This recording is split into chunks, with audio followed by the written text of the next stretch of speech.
నమస్తే అండి. నేను మీ సరిత. నా గురించి మీకు అందరికీ తెలుసు. ఇవాళ నేను మీ అందరికీ ఒక చిన్న కథతో ముందుకొస్తున్నాను. ఎందుకంటే మనం అందరం చిన్నప్పటి నుంచి కథలు వింటూనే పెరిగాము. అన్నం తింటూ కథలు మన పెద్దవాళ్ళు చెప్తూ ఉంటారు. పెద్దవాళ్ళకు కూడా కథలు అంటే చాలా ఇష్టం. సో నాకు తెలిసిన ఒక చిన్న కథ మీకు చెప్పాలి అని అనిపించింది. అందుకనే ఈ విజయదశమి రోజున, అంటే ఈ పండగ స్టార్ట్ అయిన మొదటి రోజున నేను ఒక చిన్న కథతో మీ ముందుకు వచ్చాను. ఒకసారి ఈ 5 వేళ్లలో గొడవ జరిగిందంట. ఈ 5 వేళ్ళు, ఫస్ట్ వేలు ఈ తంబనేల్ ఏమంది అంటే 5 వేళ్లలో నేనే లావుగా బలంగా ఉంటాను అని చెప్పిందంట. అయితే దాని గొప్పది చెప్పుకోవటం మొదలుపెట్టింది. ఈ చూపుడు వేలు ఇదేం చెప్పిందంటే గొప్పగా, ఎంతటి గొప్పవాళ్ళైనా నా చేత్తోనే చూపిస్తారు, this is called index finger, so నేనే ఇది గొప్ప అని చెప్పి దీని గొప్పతనం ఇది చెప్పుకుందంట. థర్డ్ ఫింగర్ ఏంటి అంటే ఐఎమ్ ద టాలెస్ట్, నేనే అన్నిటికంటే పొడుగ్గా ఉంటాను అన్నదంట.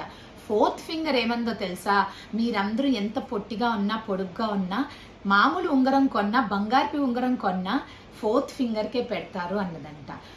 ఫిఫ్త్ ఫింగర్ ఉంది కదండి, మనందరము ఇది దేనికి వాడతాము, పిల్లలు సుస్సుకి వెళ్ళినప్పుడు పీ చేస్తున్నప్పుడు మనము ఈ ఫింగర్ చూపిస్తాం.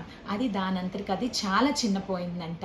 కానీ అది సెల్ఫ్ కాన్ఫిడెన్స్ తోటి దాన్ని తక్కువ చేసుకోకుండా 4 ఫింగర్స్ తోటి ఏమందో తెలుసా, మీరందరూ ఎంత గొప్పవాళ్ళైనా, మీరు ఎన్ని ఉంగరాలు పెట్టుకున్నా, ఎంతమంది గొప్పవాళ్ళని చూపించినా, దేవుడికి నమస్కారం చేసినప్పుడు దేవుడు ముందర ఈ చిటికిన వేలు మాత్రమే ముందు కనపడుతుంది, నా తర్వాతే మీ నలుగురు ఉన్నారు అని చెప్పిందంట.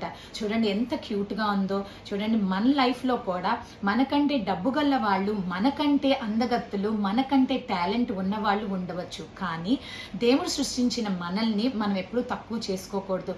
సెల్ఫ్ కాన్ఫిడెన్స్ తోటి ముందుకు వెళ్తూ ఉండాలి. ఎదురొచ్చే కష్టాన్ని ఎదుర్కొంటూ మనలో మన కాన్ఫిడెన్స్ ని మిస్ అవ్వకుండా ఎప్పుడైతే మనం ముందుకు వెళ్తామో దేవుడి దగ్గర ఎప్పుడూ కూడా మనం గొప్పగానే ఉంటాం అన్నమాట. That's all for today. Hope you like my story. Thank you. Bye.